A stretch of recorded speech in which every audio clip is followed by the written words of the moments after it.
Infinite पाठशाला में आपका स्वागत है।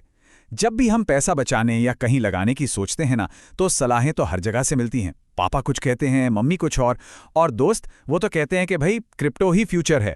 अब इतनी सारी आवाज़ों के बीच सही रास्ता कौन सा है, ये पता लगाना बड़ा मुश्किल हो जाता है। इसीलिए आज हम एक ऐसे कमाल के एक्सपेरिमेंट को समझने वाले हैं जो इस उलझन को हमेशा के लिए सुलझाने की कोशिश करता है। तो इस सारे शोर और कंफ्यूजन को खत्म करने के लिए एक इंसान ने एक बहुत ही हिम्मत वाला कदम उठाया। उन्होंने फैसला किया कि वो अपना खुद का पैसा हर पॉपुलर इन्वेस्टमेंट ऑप्शन में एक ही दिन लगाएंगे। मकसद था ये देखना कि एक साल के बाद असल में कौन सा इन्वेस्टमेंट सबसे ज्यादा रिटर्न देता है। ये कोई किताबी ज्ञान नहीं है, बल्कि एक असली जमीनी प्रयोग है जिसके नतीजे हम सबके सामने होंगे। इस पूरे एक्सपेरिमेंट का एक बहुत ही सिंपल सा नियम था। हर एसेट में ठीक 20,000 रुपये इन्वेस्ट करना। ऐसा इसलिए ताकि हर इन्वेस्टमेंट की तुलना एकदम बराबरी पर हो सके, किसी में कम नहीं, किसी में ज़्यादा नहीं। इससे हमें यह पता चलेगा कि अगर हमारे पास एक फिक्स्ड अमाउंट हो तो उसे कहाँ लगाना सबसे ज़्यादा फायदेमंद हो सकता है। चलिए तो इस एक्सपेरिमेंट की शुरुआत करते हैं सबसे जाने पहचाने और सेफ माने जाने वाले तरीकों से। ये वो तरीके हैं जिनकी सलाह अक्सर हमारे बड़े बुजुर्ग देते हैं, फिक्स्ड डिपॉजिट और सोना। देखते हैं कि इस प्रयोग में इनकी कहानी कैसे शुरू हुई। तो सबसे पहला दांव था फिक्स्ड डिपॉजिट यानी एफडी पर। 20,000 रुपए की एफडी 6.5% की ब्याज दर पर लॉक कर दी गई। मतलब एक साल बाद 21,331 रुपए मिलना गारंटीड है। सीधा सादा सेफ इन्वेस्टमेंट। इसके बाद बारी आई सोने की, और यहीं एक हैरानी वाली बात सामने आई।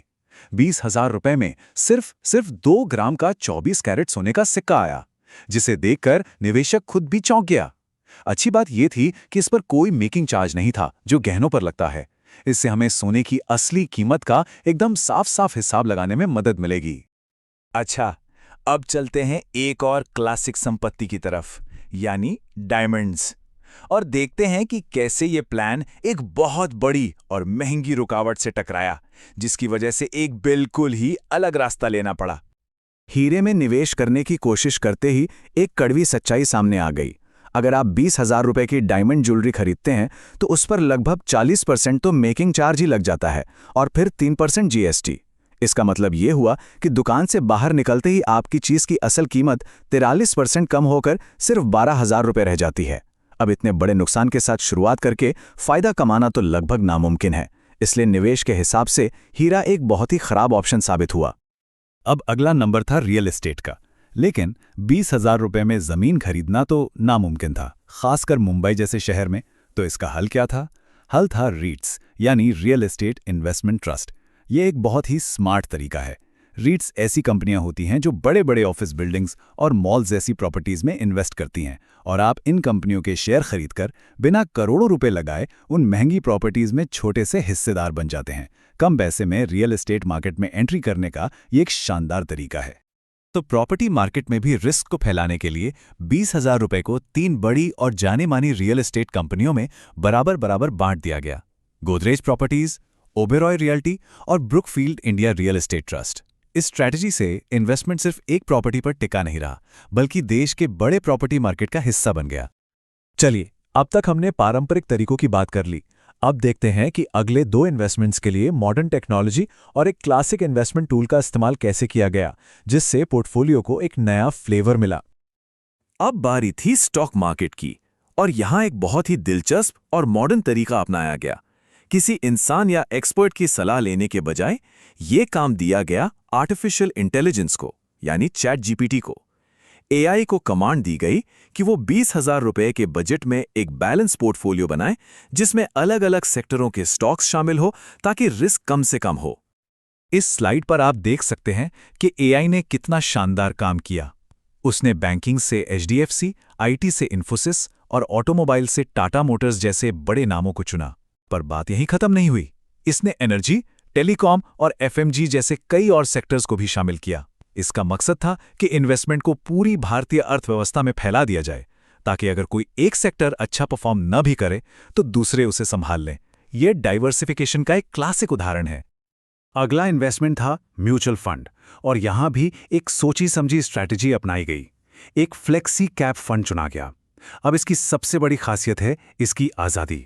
फंड मैनेजर मार्केट के हालात के हिसाब से किसी भी साइज की कंपनी में इन्वेस्ट कर सकता है, चाहे वो एक नई छोटी कंपनी हो, एक मीडियम साइज की कंपनी या फिर कोई बहुत बड़ी जानी मानी कंपनी।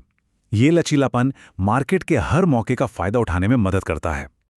और अब इस एक्सपेरिमेंट के आखिरी पड़ाव की बारी। आखिरी इन्वेस्टमेंट के लिए उस एसेट को चुना गया जिसके बारे में सबसे ज्यादा बातें होती हैं और जो सबसे ज्यादा ऊपर नीचे भी होता है। इस आखिरी दाव को खेलने से पहले प्रयोग करने वाले ने अपना एक पर्सनल किस्सा शेयर किया। उनका पिछला क्रिप्टो इन्वेस्टमेंट एक कंपनी के डूब जाने की वजह से फंस गया था और उनका अकाउंट फ्रीज हो गया था। ये कहानी इस बात पर जोर देती है कि वो जानते थे कि वो कितना बड़ा रिस्क ले रहे हैं, लेकिन एक्सपेरिमेंट को पूरा करने के लिए उन्होंने फिर से 20,000 रुपए का ये दाव लगाया। तो इस बार किसी भी अनजान या छोटे मोटे कॉइन पर पैसा नहीं लगाया गया। रिस्क को समझते हुए पैसा सीधे सीधे दुनिया की सबसे जानी मानी क्रिप्टो करेंसी बिटकॉइन में इन्वेस्ट किया गया। ये एक सिंपल और सीधा दाव था। तो एक ही दिन में इन सभी इन्वेस्टमेंट्स के बाद आइए एक नजर डालते हैं कि फाइनल पोर्टफोलियो कैसा दिखता है और इस एक्सपेरिमेंट का पूरा सेटअप क्या है। तो ये है फाइनल तस्वीर। फिक्स डिपॉजिट, सोना, रीट्स, एआई का बनाया स्टॉक पोर्टफोलियो, म्यूचुअल फंड और बिटकॉइन। कुल 1,20,000 रुपए का इन्वेस्टमेंट।